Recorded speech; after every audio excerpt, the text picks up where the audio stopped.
Well, as you can tell by the palm tree, I am in Florida. And I'm going to start my day basically out here, starting from Jacksonville, start heading north. The day's going to be like a lot of days. It's going to start off clear like this, and then it's just going to get cloudier and cloudier and cloudier. Till it basically gets to the point where it's going to start raining and thunderstorms. As for when that will be, they say midday, afternoon, and even then it'll be scattered kind of pockets. So later in the day I might have to do some thundercloud dodging. But until then, hopefully it'll be a good ride.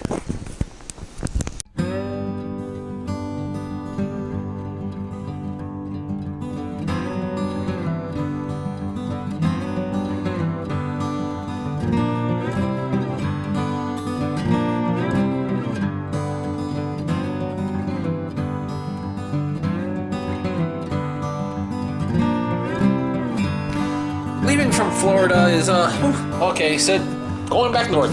And it's, you know, I've talked about this before, but Florida is really flat. And so to really have any time, you got to kind of get into the little itty bitty areas and get really off the highways or whatnot. And it can be kind of enjoyable in just these 2-lane things.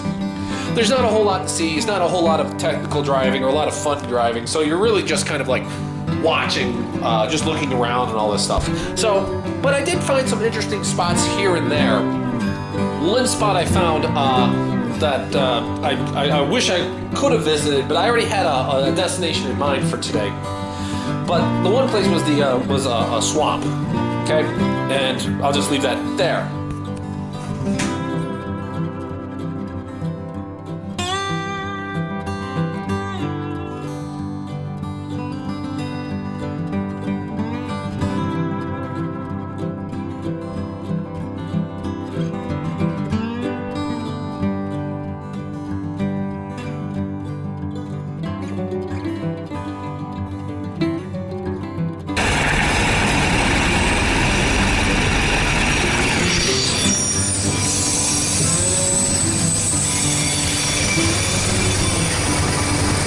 What are you gonna do?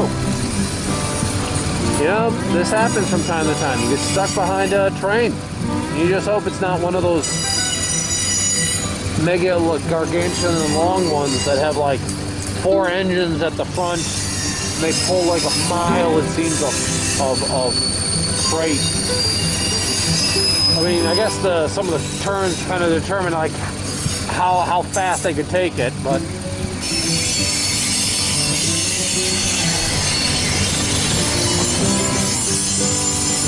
oh well.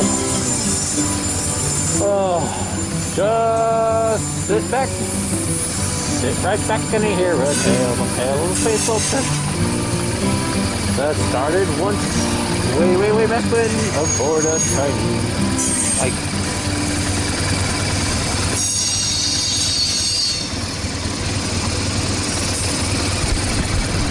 if I knew this was going to happen, I would have stopped at the Okefenokee Swamp Park. As it is, I kind of put a mental note. Visit that some other time.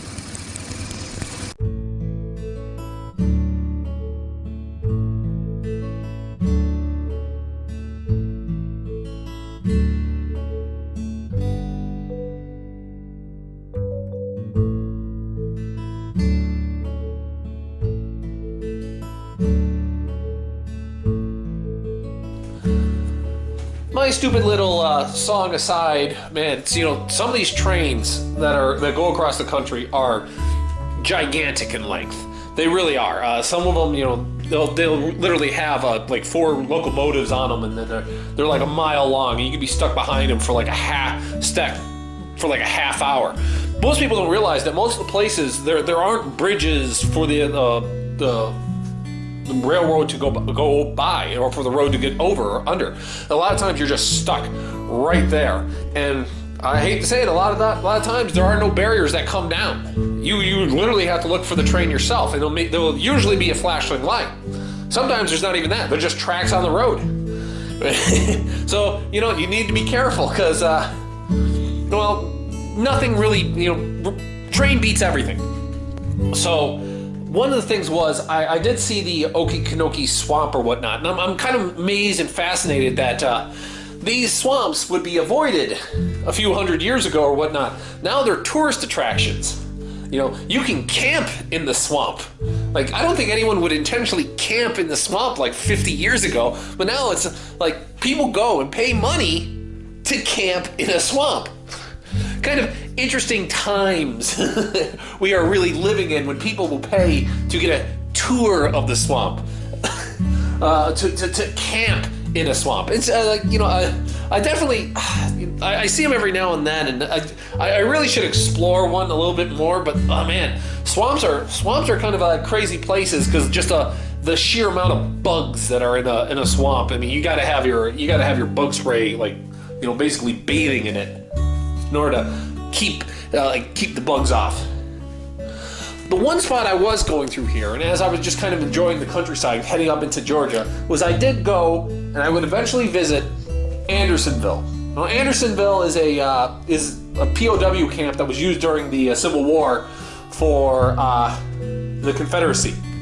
And the most notable thing about it, because it was decrepit conditions, and I spent a lot of time there and saw the whole museum. It's actually the first place where they actually had a war crimes trial and actually convicted someone.